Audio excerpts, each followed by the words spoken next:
1,5. El grado que separa el problema difícil del problema irreversible, y los 22.000 millones de razones por las que el reloj ya está corriendo 1,5. Ese número parece pequeño. 1,5 grados. La diferencia entre la temperatura de una habitación a 22 grados y la misma habitación a 23,5. Pero en el contexto del sistema climático de la Tierra, ese 0,5 de diferencia es la línea documentada por el Panel Intergubernamental sobre Cambio Climático entre un problema difícil que la humanidad puede manejar y un proceso en cadena que continúa independientemente de lo que la humanidad haga después. Y en 2023 la humanidad emitió 22.000 millones de toneladas de CO2. Un récord histórico. A ese ritmo el presupuesto de carbono que queda para mantenerse por debajo de 1,5 grados se agota en aproximadamente 6 años. No en 50 años. No en 20. 6.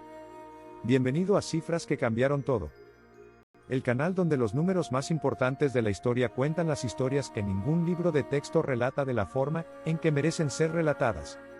Hoy los protagonistas son dos números. 1,5 y 22.000 millones. Pero para entender por qué esos dos números juntos producen la urgencia que producen necesitas entender algo que los medios raramente explican, la diferencia entre el problema que podemos controlar y el proceso que no podemos detener una vez que comienza. El presupuesto de carbono y lo que significa agotarlo. El presupuesto de carbono es la cantidad total de CO2 que la humanidad puede emitir a la atmósfera antes de que la temperatura media global supere 1,5 grados sobre los niveles preindustriales. El IPCC calculó ese presupuesto en su informe especial de 2018. Desde la revolución industrial la temperatura media global ha aumentado aproximadamente 1,1 grados. El presupuesto para los 0,4 grados adicionales que llevan al límite de 1,5 se calculó en aproximadamente 420 gigatoneladas de CO2.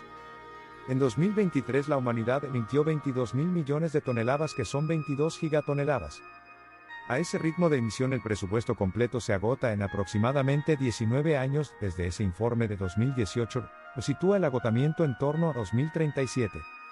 Pero el dato de 2023 con su récord de 22 gigatoneladas sugiere que las emisiones no están bajando. Están subiendo. ¿Por qué 1,5 es diferente a 1,4? La diferencia entre 1 grado 4 décimas y 1 grado 5 décimas no es gradual. El sistema climático de la Tierra tiene umbrales donde ciertos procesos cambian de estado de forma no lineal. El más relevante para el límite de 1,5 es el permafrost siberiano. El permafrost es el suelo permanentemente congelado del Ártico que cubre aproximadamente 22 millones de kilómetros cuadrados. Contiene entre 1.500 y 1.600 gigatoneladas de carbono en forma de materia orgánica congelada que ha estado acumulándose durante miles de años. Por encima de ciertos niveles de calentamiento el permafrost comienza a descongelarse. Cuando se descongela la materia orgánica es compuesta por bacterias que liberan metano y CO2. El metano es un gas de efecto invernadero aproximadamente 80 veces más potente que el CO2 en el corto plazo. El análisis del IPCC documenta que si el calentamiento supera 1,5 grados el proceso de descongelamiento del permafrost alcanza una velocidad que produce retroalimentación positiva, el permafrost se descongela, libera metano, el metano produce más calentamiento, el calentamiento adicional descongela más permafrost. Ese ciclo opera independientemente de las emisiones humanas futuras. Ese es el mecanismo que hace que 1,5 sea cualitativamente diferente de 1,4.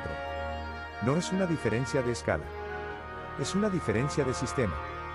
Los 22.000 millones y quién los produce. El análisis de emisiones globales de 2023 distribuye los 22.000 millones de toneladas de la siguiente forma según los datos del Global Carbon Project. China produce aproximadamente el 31% de las emisiones globales anuales, Estados Unidos el 14% y la Unión Europea el 8%. Esos tres actores representan más de la mitad de las emisiones globales totales. Por sector económico la energía eléctrica y calórica produce el 25%. La agricultura silvestría y uso del suelo el 24%. La industria el 21%. El transporte el 14%. Edificios el 6%. Esa distribución sectorial es relevante porque determina qué tecnologías tienen mayor potencial de reducción de emisiones en escala suficiente. El retardo y la ilusión de control. El IPCC documentó en su análisis de 2023 el elemento que los medios raramente explican correctamente. Existe un retardo entre las emisiones de CO2 y los efectos de calentamiento que esas emisiones producen. El CO2 permanece en la atmósfera entre 100 y 300 años. El calentamiento que produce ocurre de forma gradual durante décadas después de la emisión. Eso significa que el calentamiento que estamos experimentando hoy es consecuencia de las emisiones de hace décadas.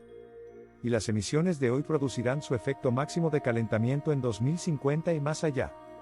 Incluso si las emisiones globales cayeran a cero mañana, el calentamiento continuaría durante al menos 20 a 30 años adicionales por el CO2 ya existente en la atmósfera. Ese retardo produce lo que los científicos del clima llaman la ilusión de control, la sensación de que las consecuencias todavía están lejos cuando en realidad las decisiones que determinan el clima de 2050 se están tomando exactamente ahora. Las tres tecnologías que el consenso científico identifica como las de mayor potencial de impacto en escala suficiente son la energía solar y eólica, que ya son más baratas que los combustibles fósiles en la mayoría de los mercados globales, la captura directa de CO2 de la atmósfera, que todavía opera a escala pequeña pero cuyo costo se ha reducido 70% en la última década, y el almacenamiento de energía en baterías, que es el cuello de botella principal de la transición energética. Si este mensaje te tocó, suscríbete. No por mí, sino por ti. Porque si esto te resonó es porque hay algo en ti que entiende que los números más importantes de una era raramente gritan. A veces son tan silenciosos como 1,5 grados de temperatura. Y tan definitivos como el punto donde el sistema deja de responder a tus acciones. 1,5 grados no es el número del fin. Es el número que separa el momento en que todavía podemos elegir del momento en que los procesos físicos se eligen por nosotros. La pregunta que más vale la pena que sostengas después de este video es esta. Si el retardo entre la decisión y el efecto es de décadas y las decisiones que determinan el clima de 2050 se toman hoy, ¿qué decisión que se está tomando ahora mismo en energía, política o tecnología va a aparecer en 2050 exactamente como parece el tabaco en la medicina de hoy? Y si quieres continuar explorando los números que cambiaron y están cambiando la historia de la humanidad, vuelve al inicio de esta lista de reproducción donde encontrarás todos los análisis desde el primero hasta este. Nos vemos en el próximo número. Porque el reloj no está corriendo hacia el fin del mundo. Está corriendo hacia el punto donde el sistema hace lo que quiere independientemente de lo que tú hagas después.